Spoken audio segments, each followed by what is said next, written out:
वेद विपरीत वेद की भावना रखता, वो कर्म का उदय है। आत्मा करता है, आत्मा इन कर्मों का कर्ता नहीं है, ऐसा उन्हें कहा था। अब अगली गाथा की टीका करते हैं।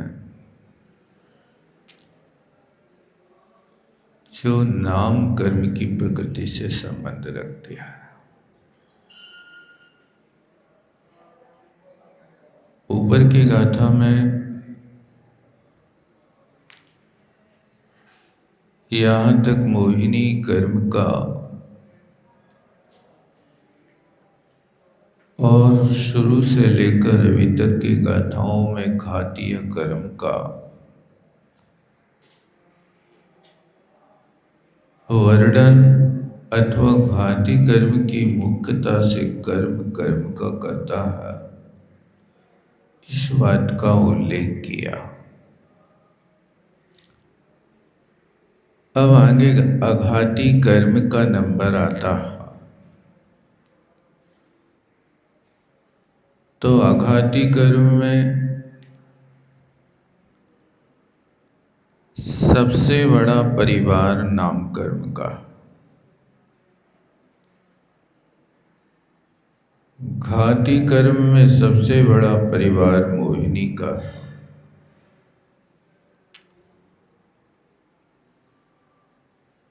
घाती कर्म में मोहिनी कर्म ऐसा कर्म है कि जो संसार की परिपाटी को बना करके रख रहा।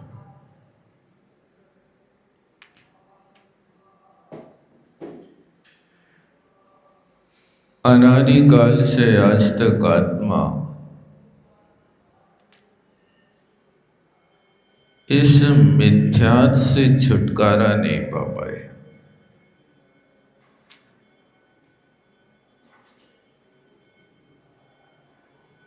ऐसे असंख्यात जीव हैं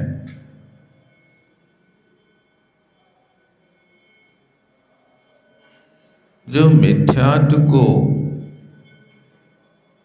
अच्छी तरह से समझ नहीं पाते। समझाने वाले भी इतना समझाते हैं कि तुम अनायतन की सेवा नहीं करो तो सम्यक दृष्टि बन गए। ये बात सत्य है, लेकिन अनायतन की सेवा करना ही ग्रहित मिथ्यात्व। ग्रहित मिथ्यात्व का त्याग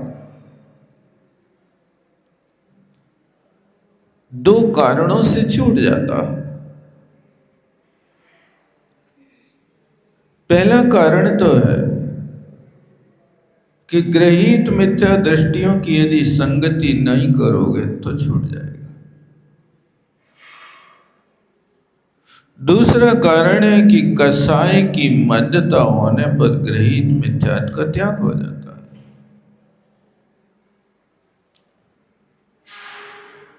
लेकिन मात्र ग्रहित मिथ्यात्व के त्याग से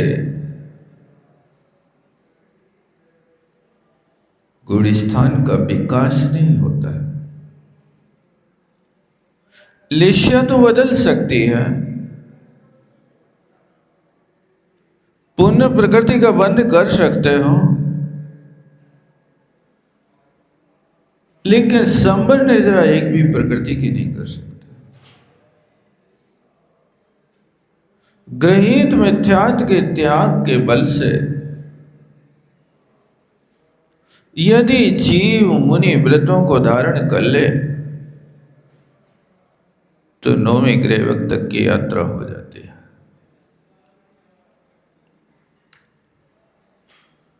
13वें स्वर्ग से लेकर के 9वें ग्रह तक की यात्रा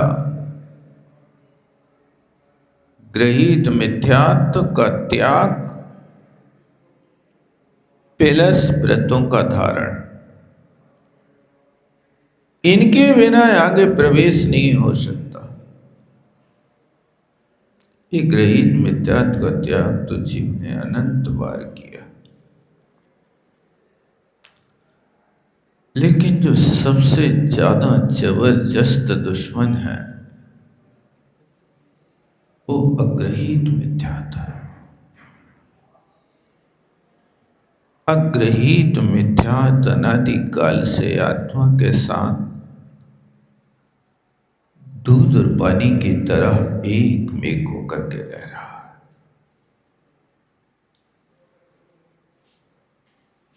अग्रहीत मिथ्यात्व का त्याग तीन करण के परिणाम के बिना नहीं होता। गृहीत मिथ्यात्व का त्याग तो कभी लोक लाज से त्याग देता, कभी किसी के उपदेश से त्याग देता, लेकिन वास्तविक जो कार्य होना चाहिए, गुणस्थान का परिवर्तन, कर्मों का संवर और निजरा होती है तो अग्रहीत मिथ्यात्व के त्याग से होती है। ये मिथ्यात्व गुणस्थान का त्याग नहीं करने देता और मिथ्यात्व के साथ में यदि आघाती कर्म की प्रकृति एक ऐसी मिथ्यात्व की तरह जबरदस्त है जिसको साधारण नाम कर्म कहते हैं। उस साधारण नाम कर्म का बंध यदि जीव ने किया है तो ऐसे अनंत जीव हैं जिसने उस साधारण प्रकृति नाम कर्म का त्याग नहीं किया तो अनंत काल से लेकर आज तक वे निगोद में हैं, जिनकी संज्ञा नित्य निगोद हो गई। इतर निगोदिया ने तो साधारण प्रकृति का त्याग करके नित्य निगोद से निकल करके त्रिश पर्याय को पाकर के फिर से वहां पहुंचा, लेकिन नित्य निगोदिया जीव ने उस साधारण नाम कर्म की प्रकृति का आज तक त्याग नहीं किया, आगे करेगा इसका कोई नियम नहीं है, क्योंकि अनंत जीवों की संख्या अनंत काल के बाद भी रहेगी।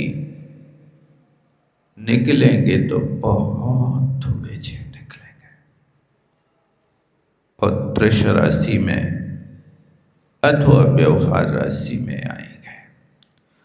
उसी नाम कर्म की प्रकृति को उसने साधारण को तो नहीं पकड़ा, लेकिन जिससे मरना जीना होता, एक दूसरे को मारते जीते रहते हैं, उस प्रकृति को पकड़ा है इस मत वाले ने। उसके लिए कहते हैं तथा यत् परम, 425 पृष्ठ पर जयसेन स्वामी की टीका 6वें नंबर की लाइन से देखते हैं।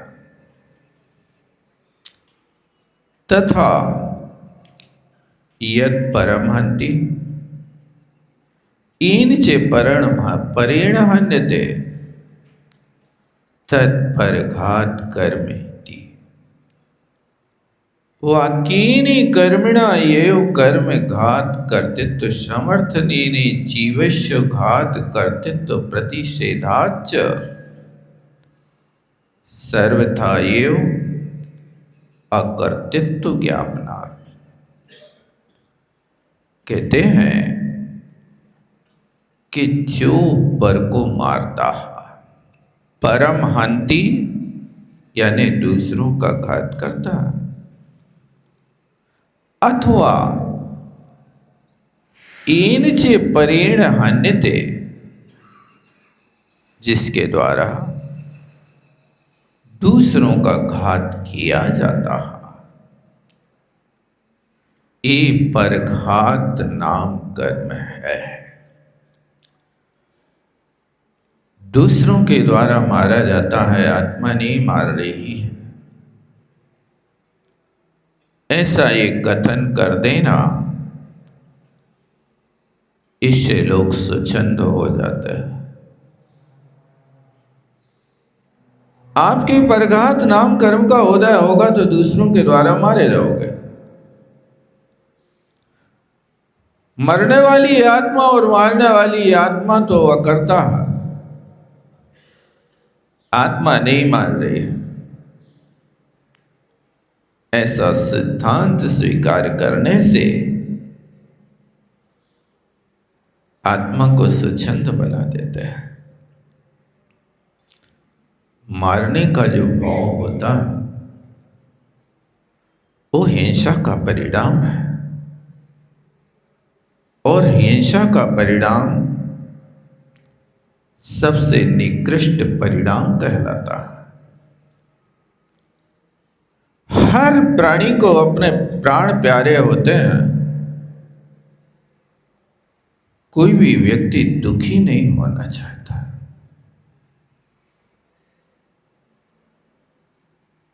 आप विचार करो,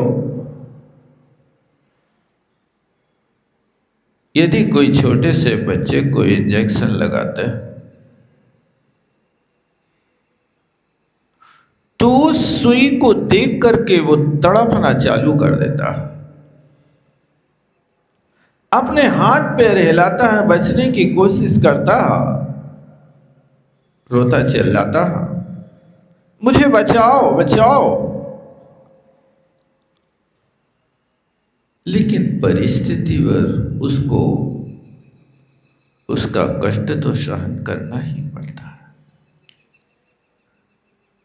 जब एक बाल के बराबर सुई की चुभन से इतनी पीड़ा होती है तो गर्दन पर चाकू चलाने पर क्या होता होगा। अब इसके बीच में कोई कहे कि ये तो कर्म मर रहा है और कर्म से मारा जा रहा है, आत्मा तो कोई मरती थोड़ी है। भैया, व्यवहार नहीं से तो आत्मा ही मरती है। वो निश्चय नहीं से कोई का मरण होता ही नहीं, क्योंकि निश्चय में मरण की व्यवस्था है ही नहीं। आत्मा तो अजर अमर है, निश्चय तो आत्मा को पकड़ेगा। लेकिन आयु कर्म के क्षय से मरण हो रहा है तो वो आयु कर्म था कहां? आत्मा के साथ था कि कहीं अलग था? आत्मा के साथ रहने वाले आयु कर्म के लिए आप ऐसा नहीं कर सकते कि वो आत्मा से व्यतिरिक्त है। इसलिए ये मरना और मारना आत्मा के लिए कष्ट का कारण होता है। प्रत्येक व्यक्ति मरने से बचता है। मरण के तुल्य कोई कष्ट नहीं, और जन्म जैसी कोई पीड़ा नहीं। जन्म के काल में जो पीड़ा होती है वो केवल ही जानता है या जच्चा बच्चा जानता है। दूसरा क्या जाने, आचार्यों ने तो यहां तक लिखा है कि कमजोर लोगों का वैराग्य तो उस प्रसूता स्त्री की तरह होता है कि प्रसूति के काल में वो महिला उस पीड़ा को देख करके संकल्प कर लेती है, भगवान अब मैं अपने जीवन में ऐसे निमित्त नहीं जुटाऊंगी कि इस संकट को भोगना पड़े, इस संकट का सामना करना पड़े। प्रसूति के काल में ये संकल्प करती है, आंसू बहाती है, और वो बच्चा भी उस समय, जिस समय वो बाहर निकलने के लिए ऐसा तड़पता है, कठिन कठिन का निसरे जैसे निसरे जंती को तार, वो बालक भी पर्याप्त है, उसको ना समझ मत समझना।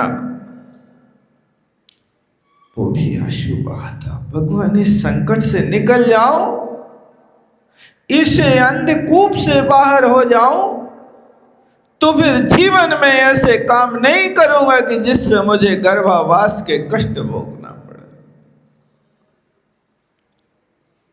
महिला भी संकल्प करती है, बच्चा भी संकल्प करता है, लेकिन जैसे ही कष्ट से बाहर होते हैं तो वही घोड़ा और वही मैदान हो जाता है। अपने किए हुए सारे संकल्पों को भूल जाता है, क्योंकि वर्तमान के सुख को वो सुख मान लेता है, उस पीड़ा को भूल जाता है। एक कमजोर लोगों के वैराग्य प्रसूता स्त्री के भांति हुआ करता है, लेकिन जो मजबूत वैराग्य के धारी जम्बू स्वामी जैसे, सुदर्शन सेठ जैसे संकल्प करता है, तो वस्तु का स्वरूप विचार करके फिर पीछे की ओर मुड़ करके नहीं देखता है। ऐसे लोग जो कर्म ही मारता है, कर्म के उदय से ही मरता है, आत्मा तो हमेशा सुखी रहती है, ऐसा सोचने वाले लोग आत्मा के साथ बहुत बड़ा छल करते हैं। इस बात को यहाँ कहा, कर्मणा एव, कर्म घात करते, तो कर्म ही कर्म का घात करने वाला करता है, इस बात का समर्थन करते हैं।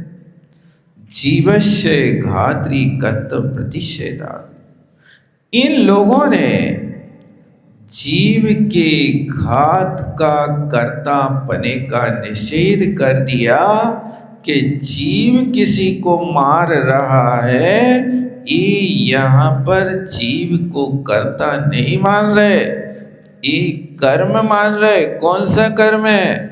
पर घात नाम कर्म का उदय है, जिसके कारण जीव को मरना पड़ रहा है या जीव को कोई मार रहा है। तो परघात नाम कर्म तुमने बांधा था, इसलिए बेटा भोगो, हम कहाँ बचा सकते हैं। फिर किसी भी व्यक्ति को, किसी जीव को बचाने का भाव भी तो पैदा नहीं होता है। जब आयु कर्म के क्षय से जीव मरता है तो बार बार उपदेश क्यों देते हो कि जीवों की रक्षा करो। भैया यहाँ तो कुंद स्वामी समय सार में कह रहे कि आयु कर्म के क्षय से जीव मरता, लेकिन वहीं आगे चल करके कहते हैं जीवाणाम रक्षणो धम्मो, जीवों की रक्षा करना धर्म है। यहाँ कह रहे कि आयु कर्म के क्षय से मर रहे, उनकी आयु क्षय हो गई इसलिए मर गए, हमने नहीं मारा। हम जानबूझ करके भी मार दें तो भी रे न मर है। ये तुम्हारी करुणा समाप्त हो जाएगी, सम्यक दर्शन समाप्त हो जाएगा। जीवाणम रक्षणो धम्मो, ये वाक्य लिखा। धर्म किसे कहते हैं? 4 तरीके से परिभाषित किया है। वस्तु स्वभावो धम्मो, वस्तु के स्वभाव को धर्म कहते हैं। वस्तु का स्वभाव क्या है? अग्नि का स्वभाव गर्म है, उसको आप बदल नहीं सकते। पानी का स्वभाव ठंडा है, बदल नहीं सकते। जीव का स्वभाव क्या है बताओ? जीव की परिभाषा जानना, देखना कि राग द्वेष करना। ये कैसे बदल गया? ये जीव का स्वभाव जो जानना देखना था, ये बदल कैसे गया? बस यही बदलने का तरीका होता है कि जब से महारानी की बुद्धि में नौकरानी की बुद्धि आई तो महारानी की बुद्धि बदल गई। इसी तरह आत्मा ने जानना देखने का काम बंद किया, राग द्वेष करना प्रारंभ किया, तो उसके लिए ये नौकरानी की बुद्धि आ गई। उन्हें स्वयं की बुद्धि नहीं थी, वो पराई बुद्धि है। पर को निज का करता पीछा, पर में अनिष्टता इष्टठान। ये पंक्ति पढ़ते कभी कि नहीं पढ़ते आप? पढ़ते हो ना? कहाँ की हैं ये? दर्शन पाठ की हैं ये तो। सकल के दार्शनिक पाठ तो है ना, सकल के एक ही बिनती है ना, तो उसमें तो पढ़ लेते हैं। क्या पढ़ा है आपने? निज को पर का करता पहचान। निज को माने अपने आप को पर का कर्ता मान रहा है। अपने आप की पहचान ही ये है। बेटा हम नहीं होते तो तुम भूखों मर जाते।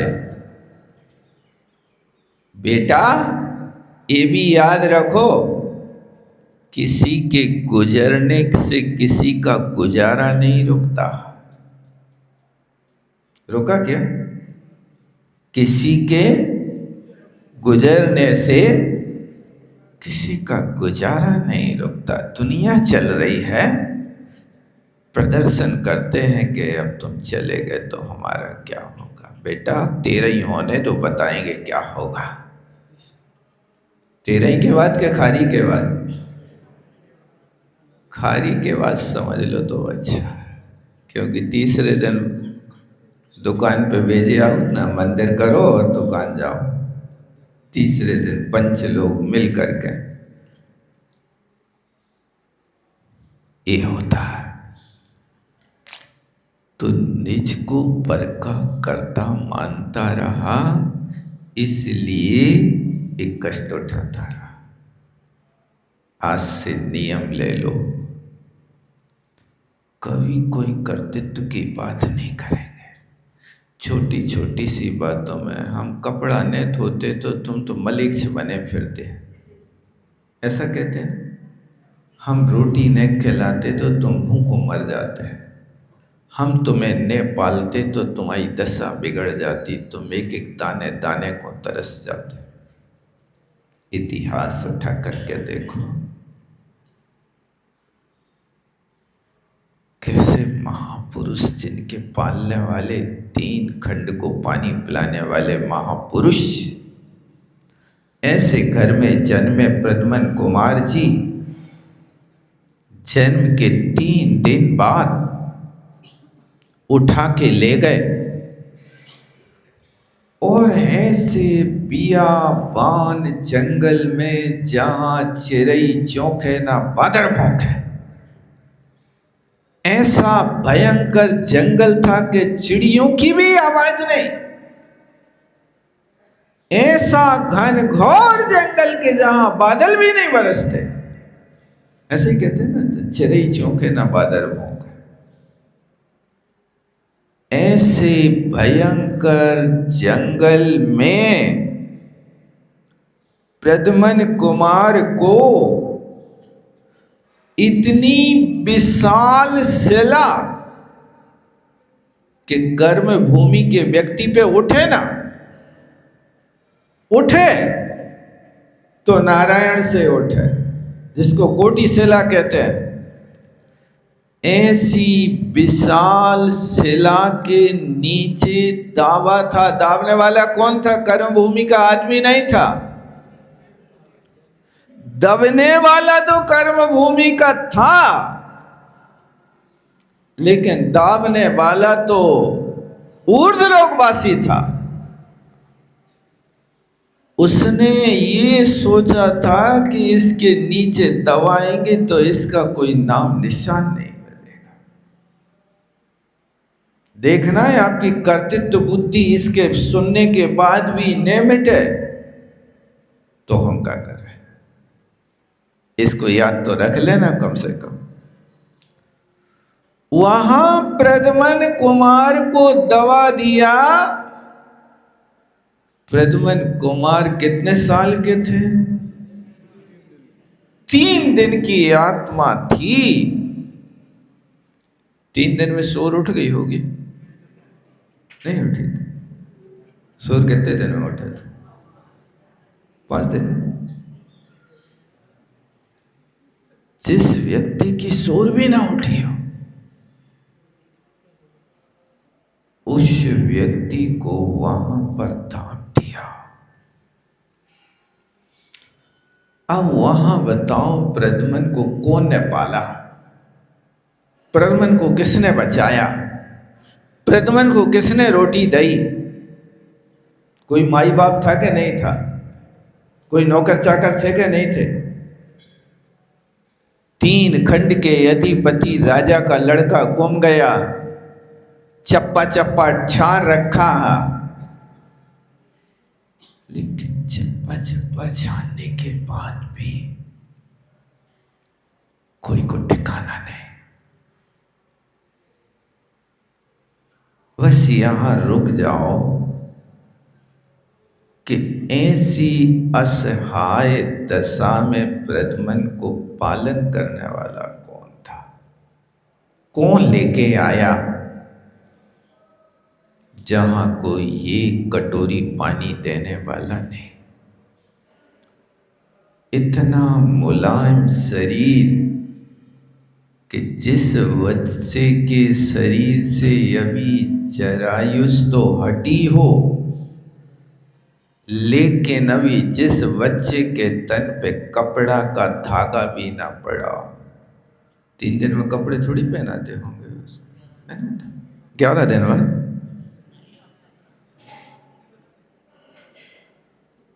धागा का एक भी निशान जिसके तन पे ना हो, ऐसे व्यक्तित्व के ऊपर इतनी वजनी शिला, अब वो शिला भाई साहब चिकनी होगी कि सीताफल की तरह खुरदरी होगी? बताओ कैसी होगी? सीताफल की तरह खुरदरी ऐसी शिला, और उस शिला को नीचे ताप करके और अपने ओठों को भी ताप रहा है, पापी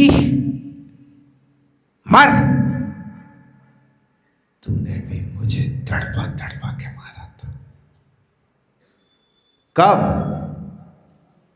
जब प्रद्युम्न का जीव राजा मधु की पर्याय में था। मधु और कैटव 2 भाई अलग हैं पहले में, मधु की पर्याय वाले अलग, और जे मधु राजा शत्रुघ्न से युद्ध करने वाला अलग, मथुरा का अलग राजा है। उस मधु कैटव ने इस यक्ष की उस समय पत्नी को हरण कर लिया था। बहुत गाढ़ी मित्रता थी, और गाढ़ी मित्रता होने के बाद मित्र पर विश्वास किया और मित्र ने विश्वासघात कर दिया, तो ये पागल हो गया,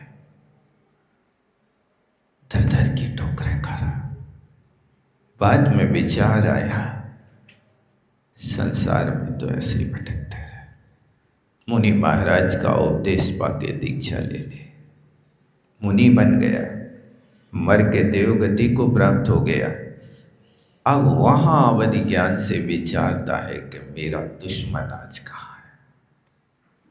देखते हैं, अच्छा, जे भरत क्षेत्र के आर्य खंड में द्वारका नगरी में कृष्ण का बेटा बना है, और उसी वक्त चलता है।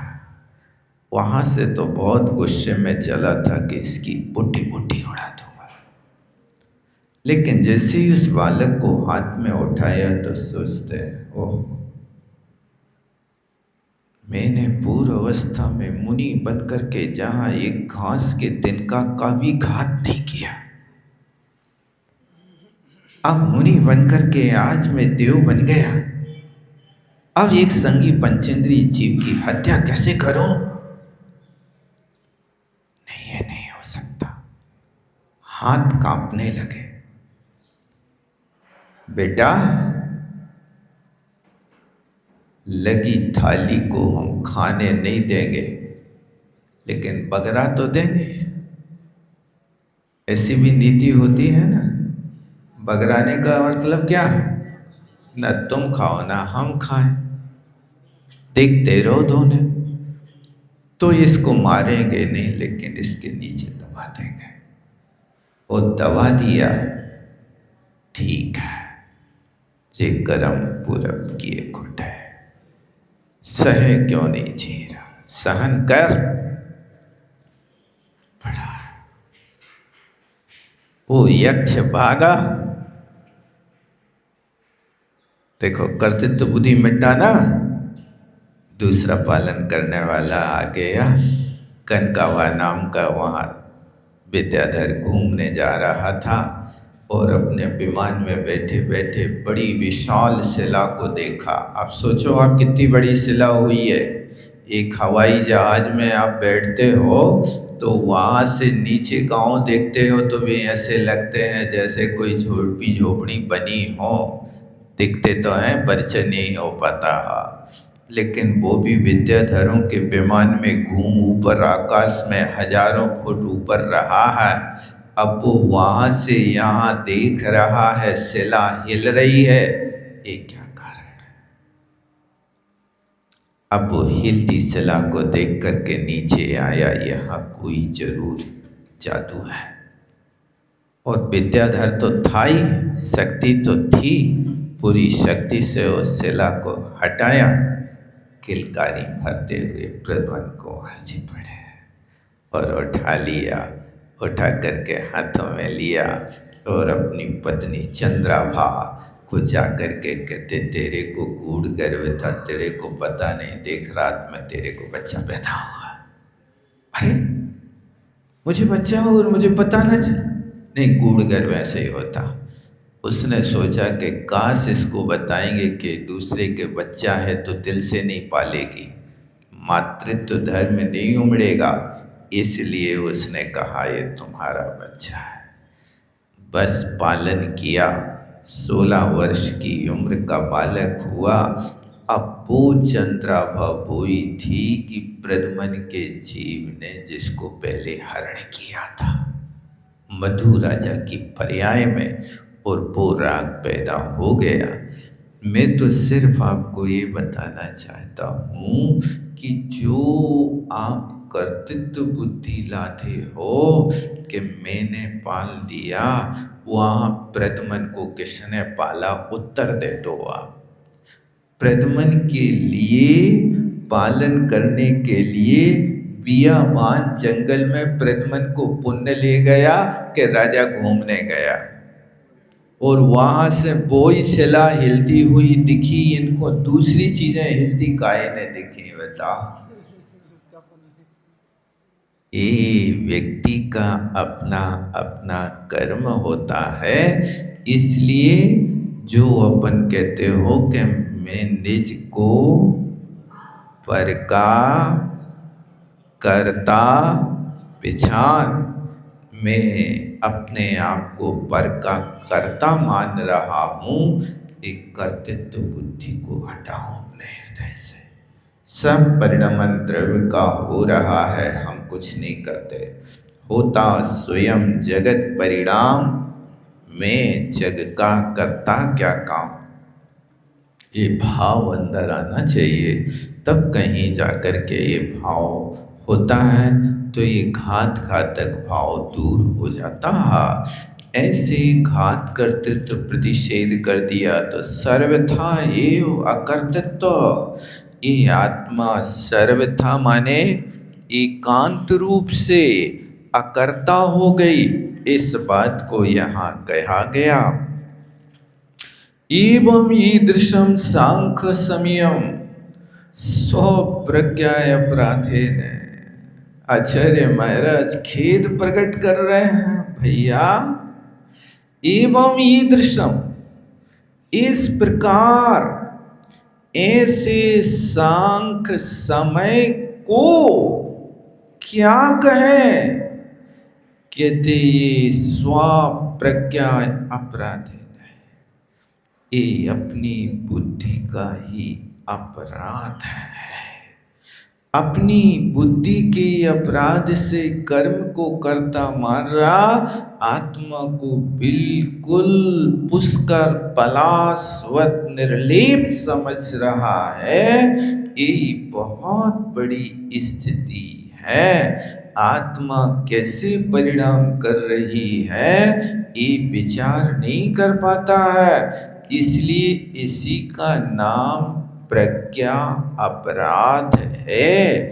और ये प्रज्ञा अपराध कोई दूसरे ने नहीं दिया, अपनी स्वयं की बुद्धि का ही अपराध है कि हम सही निर्णय नहीं कर पा रहे, हम सही रास्ते पे नहीं चल पा रहे हैं। सामने वाले तो पूरी शक्ति से हमें समझाने की कोशिश कर रहे हैं, क्योंकि उनने लिखा सुखहारी दुखकार कहे सीख गुरु करुणाधार। वे संकल्प कर रहे हैं कि हम तुम्हारे लिए जो सीख देंगे उस सीख से दुख का नाश होगा, सुख की प्राप्ति होगी। तुम्हें विश्वास क्यों नहीं हो रहा बताओ? इसी का नाम तो प्रज्ञा अपराध है। सीख दे रहे हैं। एक महानुभाव कह रहे थे कि कितनी सीखें दे दें, इतनी सीखें दे दें, क्यों सीखों को इकट्ठा करते करते लोगों ने सीखों की झाड़ू ही बना मारी। सीखों की झाड़ू बनाना है तो उस झाड़ू से क्या साफ करना है इसका भी तो ध्यान दो। बाहर की नाली साफ न करो, अंदर में जो पाप का पनाला बह रहा है उस पाप के पनाला को साफ करो। क्योंकि यहाँ पर भी तो नाली बह रही ना। पापेभ्यो समंत भद्र स्वामी ने कहा रत्न गंड श्राप का 4 के तृतीय अध्याय में, पाप प्रणाली के प्यो, ये पाप की जो नाली बह रही है उस पाप की नाली को साफ करो। किससे करना है? जो कहे सीख गुरु, सीख गुरु दे रहे हैं, उसकी सीखों की झाड़ू बजा करके नाली को साफ नहीं करो। अंदर में जो कचरा लगा, जहां झाड़ना वहां नहीं झाड़ पा रहा। तूने आंगन नहीं बुहारा, कैसे आएंगे भगवान? रोज चिल्लाता है मेरे ओर में आन पधारो, करुणा निधि भगवान मेरे ओर में आन पधारो। तुम्हारा ओर साफ है कि नहीं पहले देखो तो। सारे के सारे हृदय में हर कोने कलमस कसाई की लगी हुई है ढेरी। नहीं ज्ञान की किरण कहीं पर, हर कोठारी अंधेरी। तूने सच्चे मन से नहीं पुकारा, कैसे आएंगे भगवान? पुकार तो रहा है लेकिन भगवान आने हैं तो आ जाइयो आप, हम तो निमंत्रण देके जा रहे हैं। ऐसे तुम्हारे निमंत्रण को स्वीकार नहीं करेंगे। उनको ध्यान रखना, बुलाना है तो जो हर कोने, कितने कोने हैं तुम्हारे पास बताओ? कोने हैं कि नहीं? हर कोने में हर तरीके से जहां भी देखो वहां कलमस और कषाय की ढेरियों की ढेरियां लगी हैं। अब उसको जब तक साफ नहीं करेगा तो भगवान को बैठा लेगा कहाँ? भगवान को बैठाना है तो पहले साफ करो। किसको साफ करें? ये बाहर का कूड़ा कचरा इतना नुकसानदायक नहीं है जितना नुकसानदायक कलमस और कसाय। कलमस माने पाप और कसाय ये साफ करना है। वो यदि सीखों की झाड़ू तुम्हें मिले तो अंदर की सफाई करना, बाहर की सफाई तो तुम करते रहते हो। साल में दीपावली आती है, भगवान ने हमें सीख दी थी कि भैया तुम अंदर के कर्म जाल को साफ करना दीपावली में। सुबह अंदर के कर्म जाल को नहीं, घर के सारे मकड़ जालों को तोड़ के फेंक दिया।